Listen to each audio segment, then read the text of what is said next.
Le vote blanc est un outil démocratique, un outil qui existe dans la Constitution et dans le Code électoral. Aujourd'hui, le vote blanc ne sert à rien puisqu'il n'est pas reconnu, il n'est pas pris en compte dans le résultat d'une élection. Ce que nous défendons avec le parti du vote blanc, c'est la reconnaissance de ce vote blanc comme une voix exprimée et prise en compte dans les résultats d'un scrutin. Donc vous êtes le président de l'association Vote Blanc. Je suis Stéphane Guyot, président du Parti du vote blanc, qui est une association qui va être transformée en parti politique à l'aube des présidentielles de 2012. Donc c'est aussi un parti politique qui va être présent dans le schéma de la présidentielle 2012. Il y a deux façons de lutter pour la reconnaissance du vote blanc. La première, elle existe déjà. Il s'agit pour les associations de déposer des textes de loi à soumettre à des députés qui iront débattre de ces textes de loi au sein de l'Assemblée nationale. Depuis 30 ans, toutes ces actions sont complètement stériles et n'aboutissent absolument à rien. Ce que nous proposons avec le Parti du vote blanc, c'est de présenter un candidat au présidentiel qui représentera le vote blanc comme un vote utile. Et à travers le candidat du vote blanc, qui n'aura aucun programme, ce vote blanc sera comptabilisé, pris en compte dans les résultats, puisque le candidat, à travers les voix qu'il retrouvera, représentera officiellement le vote blanc des électeurs. Je vous avais rencontré dans le cadre des élections présidentielles de 2007. Le vote blanc existait déjà sous sa forme actuelle, à défaut de parti politique. Et il existe depuis combien de temps ? Le vote blanc existe depuis toujours. Napoléon l'a annulé à partir de son premier mandat. Il n'est qu'une voie complètement transparente et totalement inutile. Au lendemain de la Révolution, il a été prévu dans la Constitution et finalement complètement annulé et oublié.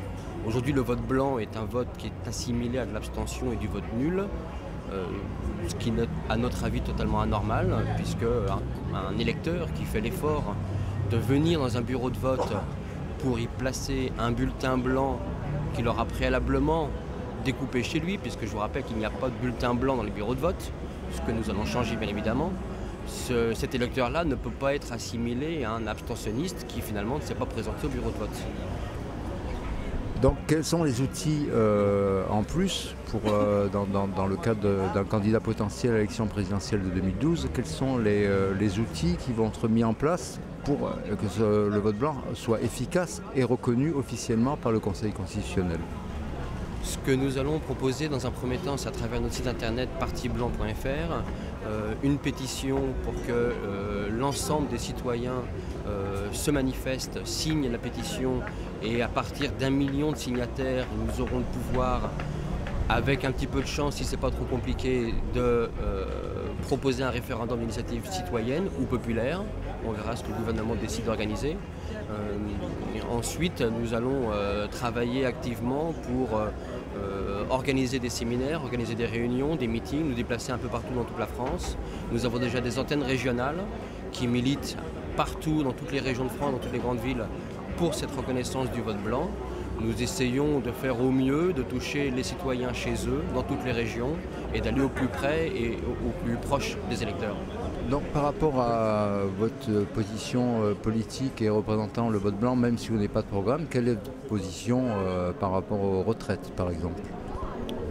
Le vote blanc est quelque chose de totalement neutre, apolitique. On ne va pas défendre un candidat ou une idée, ni défendre, ni descendre un candidat ou une politique ou un programme en place.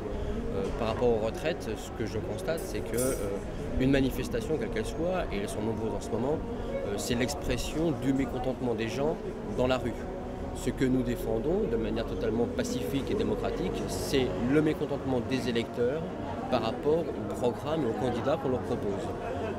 Il s'agit à travers le vote blanc de confirmer et de fédérer l'ensemble des insatisfaits, des mécontents, pour éviter que ces électeurs soit s'abstiennent, puisque si le vote blanc est enfin reconnu, l'abstention diminuerait d'autant, puisque les électeurs qui utilisent l'abstention pour manifester leur insatisfaction, au moins ils pourront venir et l'exprimer de manière tout à fait naturelle et démocratique. Et à travers le vote extrémiste, d'autre part, puisqu'on a vu en 2002 les méfaits de ce vote un peu contestataire, où on vote un peu contre un candidat et non pas pour un candidat. Si le vote blanc était enfin reconnu et pris en compte dans les résultats, ce que nous souhaitons, les électeurs pourraient voter pour un candidat et non pas contre un programme ou un autre candidat. D'accord. Donc par rapport, pour en revenir juste aux manifestations par rapport aux retraites, sur la frange par exemple, des 2 millions à 3 millions de personnes qui sont présentes dans toute la France, combien pourrait être la part du vote blanc? C'est difficile de faire un lien entre les manifestations sur les retraites et le vote blanc, qui est un vote qui doit s'exprimer à travers toutes les élections, quelles qu'elles soient. On peut imaginer que sur 50% d'abstentionnistes aux dernières régionales, il y aurait un nombre non négligeable de votes blancs, puisqu'enfin ils pourraient exprimer leur satisfaction.